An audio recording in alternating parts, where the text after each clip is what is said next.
வணக்கம். நான் உங்கள் ஆண்டோ. எதுக்கும் பயப்படக்கூடாது. யாருக்கும் பயப்படக்கூடாது.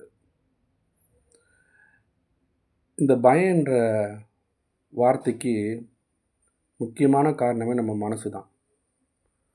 நம்ம மனசு ஒரு விஷயத்த நினச்சி பயப்படாமல் இருந்துச்சுன்னு சொன்னால், அந்த விஷயம் நமக்கு பெருசாகவே தெரியாது.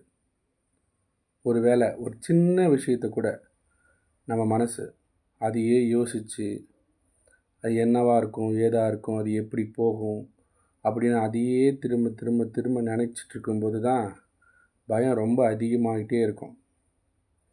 ஒரு குட்டி கதை சொல்கிறேன். என்னென்னா, ஒரு கிராமம். அந்த கிராமத்தில் குடிசை வீடெல்லாம் கட்டுவாங்க, பார்த்துருக்கீங்களா? பனை ஓலையில். அந்த பனை ஓலையை வச்சு ஒருத்தர் மேலே கூரை வந்து போட்டுட்ருக்காரு. கூரை போட்டு முடிச்சிட்டாங்க. பார்த்தா அவர் கையில் வந்து ஏதோ ஒன்று குத்திடுச்சு. அப்படி பண்ணிகிட்டு இருக்கும்போது இந்த ஊசியோ இல்லை வேறு ஏதோ அந்த ஓலையிலையோ இருந்தது, ஏதோ ஒன்று குத்திடுச்சு. கை ஃபுல்லாக ரத்தம். அப்புறம் கட்டு போட்டுன்னு கீழே இறங்கிட்டார். அதுக்கப்புறம் வீடு கட்டி முடிச்சிட்டாங்க. கிட்டத்தட்ட 1 மாதம் போயிடுச்சு. ஒரு நாள் பயங்கர காற்று, மழை அந்த ஊரில். அந்த வீடுமே அந்த காற்றுல கட்டியிருந்த ஓலை எல்லாமே பிச்சுக்கிச்சு. பிச்சுக்கிட்டு போகும்போது தான் உள்ளே இருந்தவங்களுக்கு ஒரு விஷயம் தெரிஞ்சுது. அதில் ஒரு பாம்பு இருந்திருக்கு. அந்த பாம்புமே எப்போ செத்துச்சுன்னு தெரில. ஆனால் அதோட எலும்புக்கூடு மட்டும் கீழே விழுந்திருக்கு.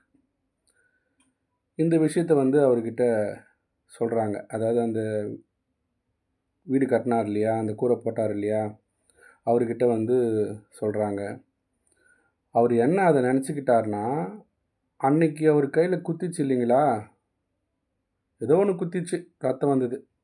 அதை பாம்பு தான் கடிச்சிது அப்படின்னு நினச்சிக்கிட்டார்.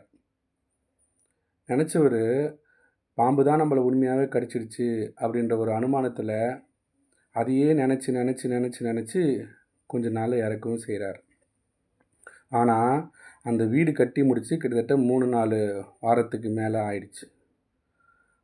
பாம்பு கடித்தவங்க ஒரு நாளுக்குள்ளே எதுவாக இருந்தாலும் தெரியும் அப்படின்னு சொல்லிட்டு சொல்லுவாங்க. 3 வாரம் ஆனதுக்கு அப்புறம் கூட அவர் மனசில் இருந்த ஏதோ ஒரு சின்ன ஒரு பயம் அவரை வாழ விடாமல் தடுத்துடுச்சு. அவருமே நோய்வாய்ப்பட்டு பாம்பு கடிச்சதுனால தான் அவருக்கு அது மாதிரி ஆயிடுச்சுன்ட்டு நினச்சி அவர் இறந்து போகிறாரு.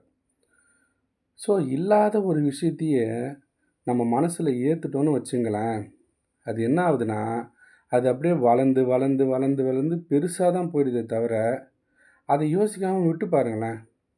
அடா இது இவ்வளோதான்டா, அவ்வளோதானே இது, யாரோ பண்ணுறாங்க, நம்ம பண்ண மாட்டோமா, இல்லை இதெல்லாம் ஒரு பெரிய மேட்ரா அப்படின்னு கொஞ்சம் நினச்சி பார்த்தீங்கன்னு வச்சுங்களேன், அது ஒரு விஷயமாகவே தெரியாது. ஸோ ஃப்ரெண்ட்ஸ், எதுக்கும் பயப்பட தேவையில்ல, நம்ம யாருக்கும் பயப்பட தேவையில்ல.